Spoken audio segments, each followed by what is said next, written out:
So I had a really good suggestion from one of the listeners out there about a video on the moon and specifically the occult significance. And his message to me was pretty intriguing in that he started out with talking about things that a lot of us have heard about, such as timing rituals with the phases of the moon. So, for example, if you're bringing in some new energy to do it, if not exactly at the new moon, then shortly thereafter, so that the energy is rising, and things like that. So that's definitely something that a lot of magicians do work with. And then he kind of alluded to even more deeper significance about the relationship of the sun and the moon. So I'm gonna try to do a few videos riffing off of those themes because there is a lot of depth there.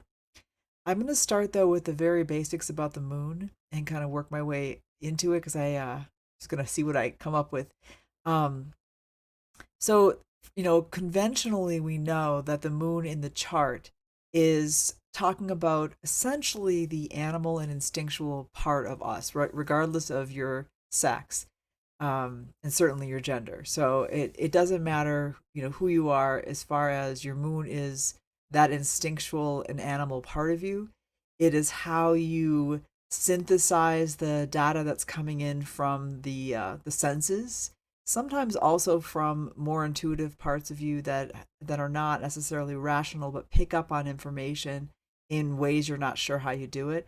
That is also symbolized by the moon. So when you look in your chart, you see a sign that the moon is in, and then also you see the house. So the sign that your moon is in is going to tell you how, in what manner you process, you respond intuitively, you basically what type of animal you are in a sense, like in terms of your manner, your way, and then the house will tell you where you best function that way. So every house, just to remind you, is a department of life. And I'll go into the moon in these various houses and signs in other videos. So I just want to say that, but for all of us, regardless of who we are, it's the same for all of us. Now, that having been said, and this is where things I think will get more interesting, is if you are male, regardless of your gender or sexuality, it doesn't matter how feminine or masculine you are, your moon is still going to reflect something that's not dominant in you. So, more esoterically, we can see that we're each, as far as manifested beings, we're instruments of God, all of us, but depending on our sex, we're one of two types. So if you're male, then your moon is going to show you something non-dominant, something internal that you have to develop and to eventually unify with your outward self. And then the flip side is true for the woman, or female. So if you're female, then your moon is dominant. So it's going to tell basically those characteristics are more easily expressed by you, more easily accessed, and then you have to develop basically more of your inner masculine or inner male to unify. So I want to talk a lot about the moon because I think that for both females and males, it contains a lot of secrets.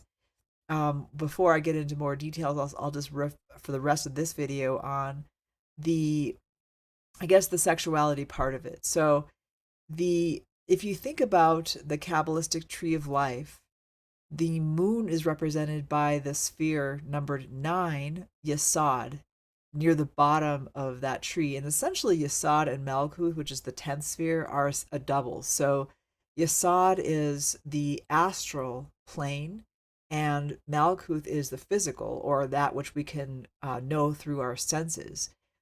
And so basically, those two spheres really operate as twins of one another. And Yesod is what is creating what's manifesting on Malkuth, and Malkuth is reflecting what's manifesting through Yesod.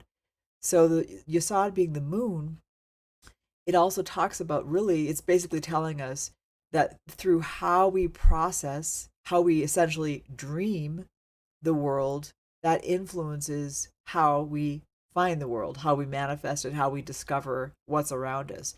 So it'll there's so with, as a magician or as somebody who is wants to be more active in regard to how you behave, to get to know your moon in your chart will help you work your astral plane so that you manifest your world in a manner that's harmonious. And so I just want to remind you, probably say this in every video, but I'll just keep doing it, that, the ideal of being a human being is that we're actually an instrument of the divine. So it's really what we're trying to do as humans is to manifest the true will. Our, our individuality, the things that make me different from you and vice versa, and each one of us unique, those things are transitory, they pass away. However, as Thelemite, so I'm a practitioner and follower of the philosophy of Thelema or will.